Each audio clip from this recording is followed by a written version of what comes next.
Your Eye on Annapolis daily news brief keeps you informed about what's happening in Annapolis, Anne Arundel County, and Maryland.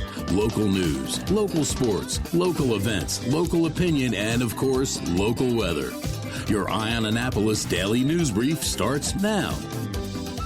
Good morning. It's Thursday, October 30th, 2025. This is John Frenaye, and this is your Eye on Annapolis daily news brief presented by Annapolis Subaru and the SPCA of Anne Arundel County. I went into the district last night to see a silent film at the Lincoln Theater. Nosferatu, which is Dracula, from 1922, accompanied by the Pisharine Ragtime Orchestra. And I'll tell you, it was an incredibly cool evening. Here's your OMG fact for the day. Flies are unable to hear any sound at all. But now we do have some news, so we better get into it, shall we?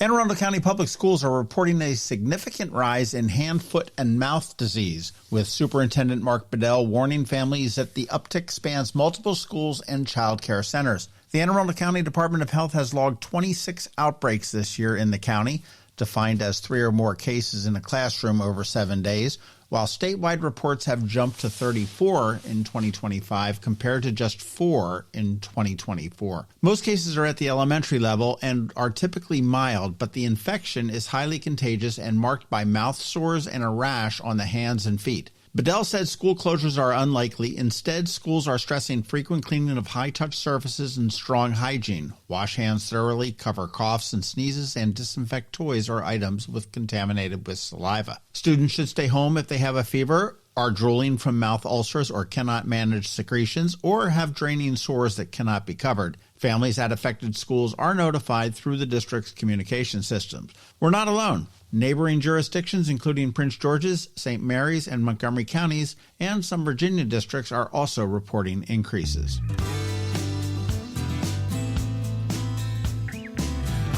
Anne Arundel County Police are renewing their call for information in the killing of 30-year-old nurse and single mother Natasha Renee Harris, who was shot on October 29, 2024 in Glen Burnie. Officers responded at about 7:40 p.m. to the 200 block of Snowcap Court, where they found Harris in a parking lot with multiple gunshot wounds. First responders provided aid and took her to the University of Maryland, Baltimore, Washington Medical Center, where she was pronounced deceased.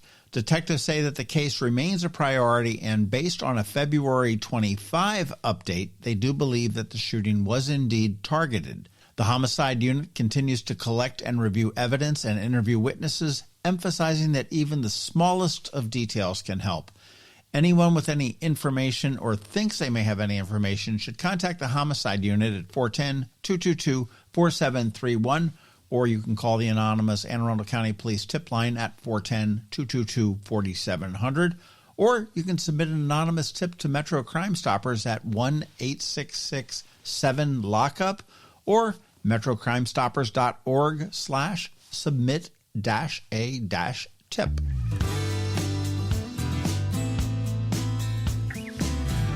The Anne Arundel County Sheriff's Office is reporting a warrant service in Pasadena ended in an arrest without injuries. Around noon on October 28th, the Tactical Response Unit's Criminal Apprehension Team went to the 1600 block of Twickenham Road to serve an open violation of probation warrant on a 37-year-old man from Pasadena. Deputies say that the man briefly opened the door before retreating and locking himself inside. After repeated but unsuccessful attempts to communicate, deputies did break down the door and took him into custody without any further incident. According to the Sheriff's Office, the warrant stems from allegations of threats to injure or kill state officials, including a probation officer and an Anne Arundel County judge. The man was transported to the Jennifer Road Detention Center and is being held without bail.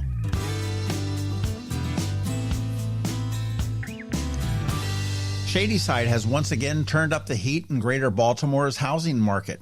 Zip code 20764 topped the Baltimore Business Journal's third quarter list of the region's hottest markets, earning the title for the second time this year, despite fewer new listings and longer days on the market. Prices in closed sales rose quarter over quarter, pushing the average sales price to $560,000, about 30% higher than a year ago, and well above the Anne Arundel County's roughly $500,000 third quarter median, according to Bright MLS. The ranking highlights places where momentum is strongest, not necessarily the most expensive or most popular areas. Earlier this year, Crownsville's 21032 led the second quarter on a 50% year-over-year price jump, keeping Anne Arundel County in the regional spotlight. Don't know whether that's good or bad. For Q3 in the Greater Baltimore area, Anne Arundel County had two. The number one was Shady Side, as we mentioned. Number two was Glenwood in Howard County, 21738. Finksburg in Carroll County at 21048. Towson up in Baltimore County at 21286. And Severna Park, 21146, came in fifth.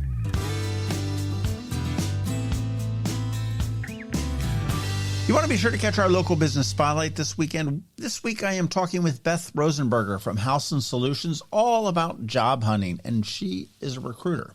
That's going to drop at noon on Saturday. And in closing, one of the best ways to stay up to date on the local news is to receive the Daily News Recap email, which is sent out 7 p.m. every day. It is free, it is paywall free, and I've got a link right here in the show notes for you to sign up. And please feel free to let your friends, family, and colleagues all know about it as well. And for those that asked, we lost pictures and images in that email over the last week or so. We do have that resolved. And I do want to thank Tony Pipta from Merisign, who is the man that always fixes all of my problems.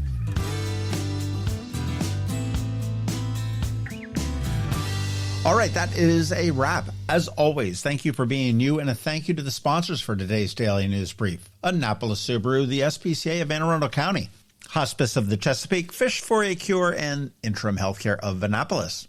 All right, so now you just need to sit back because George Young is here with your Eye on Annapolis local weather, and Trevor from Annapolis Makerspace is here with your Annapolis Makerspace Maker Minutes. All that's coming your way, so hang tight.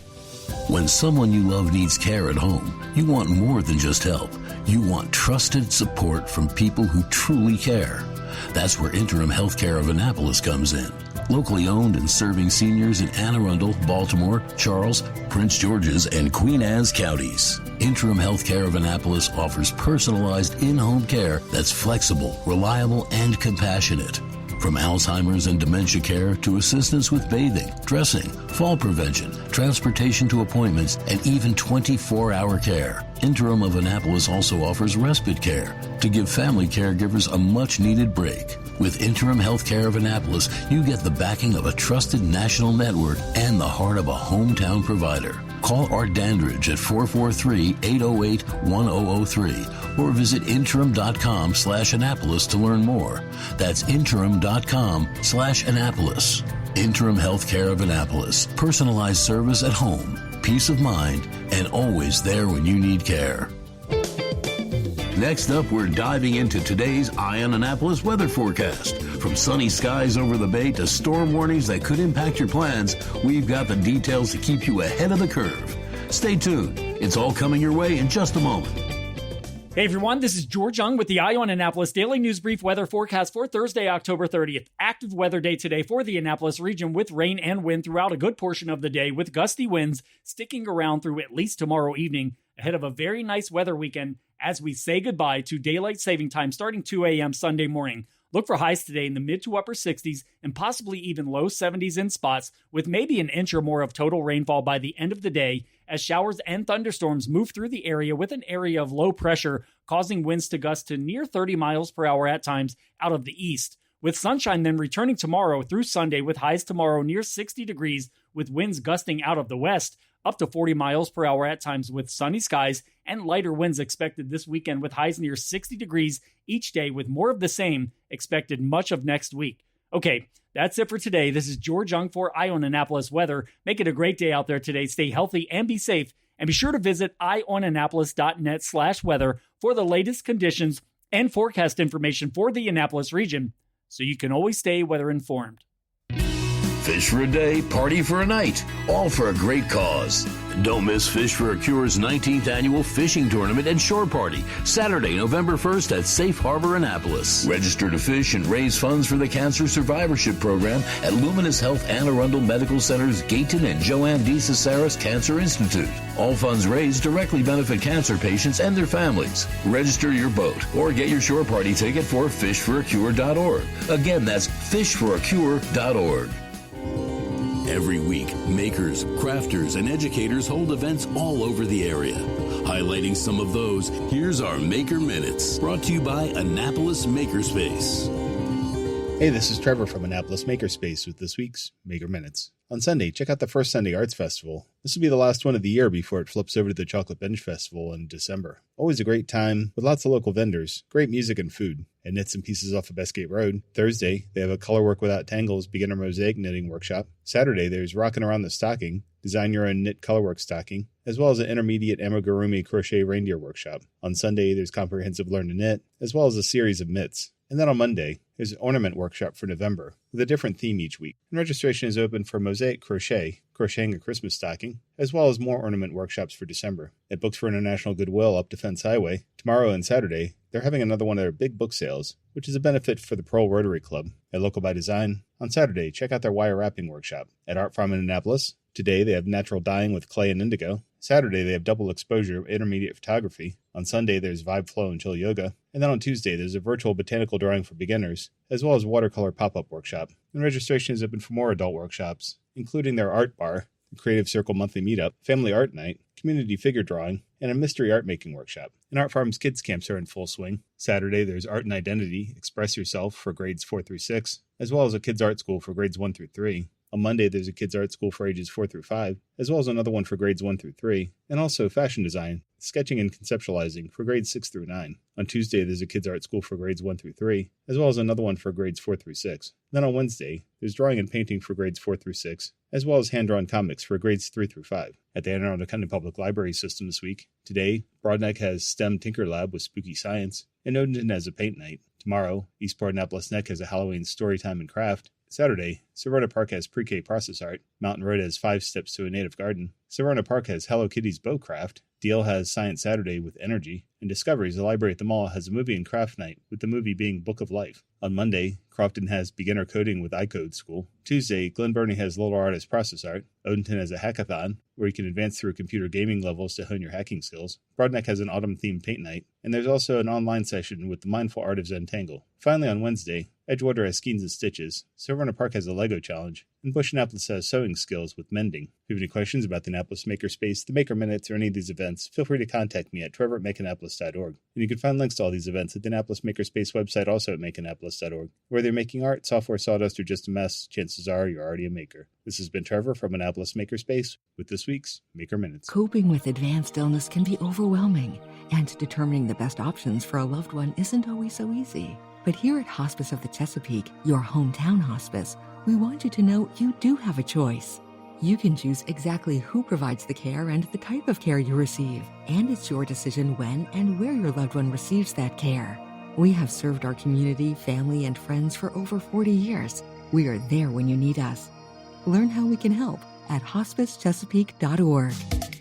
You've been listening to the Eye on Annapolis Daily News Brief. Tell your friends and colleagues, this is the podcast where you can keep up on the latest with what's going on in Annapolis and Anne Arundel County. And don't forget about our website, eyeonannapolis.net, where you can find even more information. And make sure you follow us on Facebook at All Annapolis and on Twitter at Eye on Annapolis. This Daily News Brief podcast comes to you every Monday through Friday at 6 a.m.